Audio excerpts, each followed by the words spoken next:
جس نے کہا تو میرا بندہ اور میں تیرا رب. اگر کوئی ہوش و حواس میں یہ کہہ دے تو میرا بندہ میں تیرا رب, فرعون نے کہا تھا نا انا ربکم الاعلی, کہا تھا نا, جہنم رسید ہوا کہ نہیں ہوا؟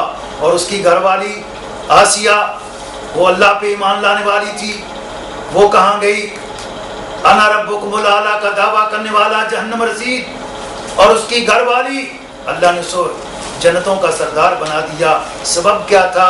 وہ اللہ پر ایمان لائی تھی. تو فرشتے بھی ان لوگوں کے لیے جو اللہ پر, اس کے انبیاء پر ایمان لائے, بخشش کی دعا کرتے ہیں. تو ذرا توجہ سے سن لیں. فرمایا وہ کیا کہتے ہیں فرشتے؟ کہتے ہیں ربنا وسعت کل شیء رحمتا وعلما. اللہ جدھر بھی دیکھتے ہیں تیری رحمت. اللہ دائیں دیکھیں, بائیں دیکھیں, آگے دیکھیں, پیچھے دیکھیں, اوپر دیکھیں, ہر طرف تیری ہی رحمت ہے. اللہ تیری رحمت کا کوئی اندازہ نہیں. جس طرح تیری ذات وسیع ہے اسی تیری رحمت وسیع ہے. حدیث میں آتا ہے اللہ نے رحمت کے 100 حصوں میں ایک حصہ دنیا میں نازل کیا ہے, جس کی بدولت میاں بیوی سے, بیوی میاں سے, بھائی بہنوں سے, بہنیں بھائیوں سے, بیٹی ماں سے, ماں بیٹی سے, حتیٰ کہ حشرات الارض والبا, وہ ایک دوسرے سے محبت کرتے ہیں. صرف ایک حصہ, 99 حصے اللہ نے اپنی رحمت کے آخرت کے لیے جمع کر رکھے ہیں. اس دن اللہ اپنی رحمت فرمائے گا. تو اللہ کی رحمت کہ ہمیں امیدوار ہونا چاہیے. یہاں ایک بڑی پیاری بات مجھے یاد آئی, وہ یہ ہے کہ رسول اللہ صلی اللہ علیہ وسلم نے ایک واقعہ بیان فرمایا کہ ایک آدمی ہے جس نے 500 سال اللہ کی عبادت کی. کتنے سو سال؟ 500 سال. اور کلم ہل بسر, پلک جھپکنے کے برابر اس نے اللہ کی نافرمانی نہیں کی. جب اس کا مقدمہ اللہ کی عدالت میں پیش ہوگا تو اللہ اسے فرمائے گا جا میرے بندے, میں نے تجھے اپنی رحمت سے معاف کر دیا. کہے گا اللہ 500 سال نہ رات نہ دن, نہ جلوت میں نہ خلوت میں, اللہ کسی موقع پر 500 سال کے اندر میں نے تیری نافرمانی کا تصور تک نہیں کیا. ابھی تو فرماتا ہے کہ میں نے تجھے اپنی رحمت سے معاف کر دیا اور جنتوں کا سردار بنا دیا. اللہ فرمائے گا میرے بندے تو 500 سال کی عبادت کر کے میری ایک نعمت کا شکریہ ادا نہیں کر سکا. وہ تعجب کرے گا اللہ ہے. اللہ فرمائے گا فرشتوں اس کی ایک آنکھ نکالو. حدیث میں آتا ہے کہ اس کی ایک آنکھ نکالی جائے گی. اللہ فرمائے گا جس 500 سال کی عبادت پہ تو مان کرتا ہے اس کو ایک پڑے میں رکھ دیا جائے, اور جو میں نے آنکھ دی ہے اس کو دوسرے پڑے میں رکھ دیا جائے. اور قرآن کیا فرماتا ہے الم نجعل لہ عینین ولسانا وشفتین وہدیناہ النجدین. جب ترازو قائم کیا جائے گا, حدیث میں آیا اللہ کے پاک پیغمبر ارشاد فرماتے ہیں کہ آنکھ والا پلڑا نیچے جھک جائے گا. 500 سال کی عبادت کا پلڑا اوپر کو اٹھ جائے گا, وہ پریشان ہوگا. اللہ فرمائے گا اسے پکڑ لو, جہنم کی اتھاہ گہرائیوں میں دھکیل دو.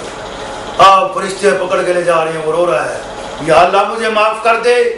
واقعی تیری رحمت کے بغیر میں اس بات کو تسلیم کرتا ہوں کہ عبادت کی وجہ سے نہیں, تیری رحمت کی وجہ سے اللہ میں جنت میں جا رہا ہوں.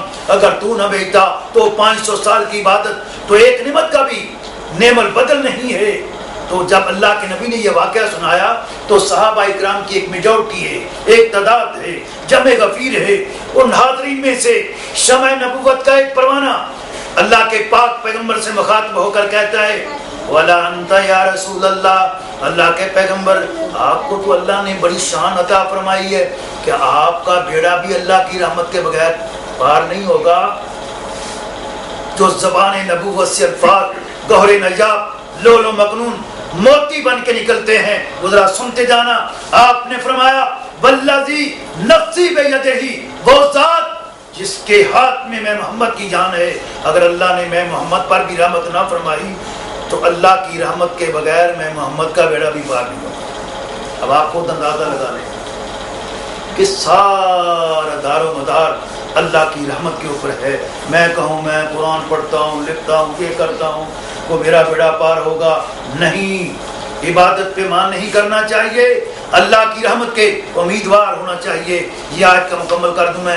اللہ فرماتا ہے وَيَسْتَغْفِرُونَ لِلَّذِينَ آمَنُوا, وہ کہتے ہیں ربنا وسعت كل شيء رحمتا وعلما, اللہ تیری رحمت ساری کائنات کو محیط ہے. اللہ جی تیری بارگاہ میں تیرے سامنے التجا کرتے ہیں. کون التجا کرنے والے؟ فرشتے. وہ کہتے ہیں فَاغْفِرْ لِلَّذِينَ تَابُوا, اللہ جی جنہوں نے توبہ کی اللہ ان کے گناہ معاف کر دے. وَاتَّبَعُوا سَبِيلَكَ, اللہ جو تیرے راستے پہ چلے ان کے بھی گناہ معاف کر دے. وَقِهِمْ عَذَابَ الْجَحِيمِ, اللہ ان کو جہنم کے عذاب سے محفوظ فرمانا. پھر دعا کرتے ہیں ربنا ربنا ربنا وَأَدْخِلْهُمْ جَنَّاتِ عَدْنٍ الَّتِي, اللہ ان کو ایسی جنت عطا فرمانا جو ہمیشہ ہمیشہ ان کے پاس رہے. اللہ جس جنت کا تو نے وعدتہم, جن کا تم نے وعدہ کیا ہے.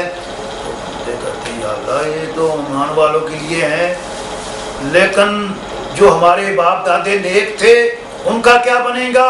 فرشتوں نے ان کو بھی دعا میں شامل کیا. فرمایا وَمَنْ صَلَحَ مِنْ آبَائِهِمْ, اللہ ان ایمان والوں کے جو باپ دادے تھے جو نیک لوگ تھے اللہ ان کو بھی معاف کر کے جنتوں کا وارث بنا دینا. فرمایا وَأَزْوَاجِهِمْ, بیگموں سے بڑا پیار, بیگم کا کیا بنے گا؟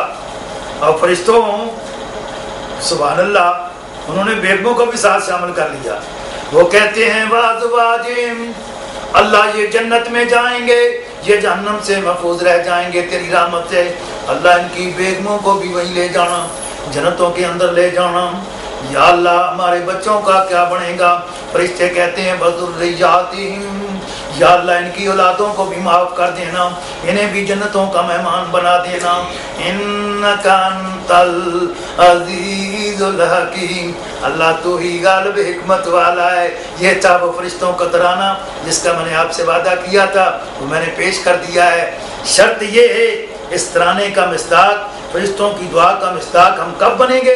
جب ہمارے اندر ایمان ہوگا, جب ہم توبہ کریں گے, جب ہم استغفار کریں گے, اپنے اندر وہ اوصاف جمیلہ خصائل حمیدہ پیدا کریں گے جن کا تذکرہ اس دعا میں ہے. اللہ سے دعا ہے اللہ میری اور آپ کی حاضری قبول و منظور فرمائے. وآخر دعوانا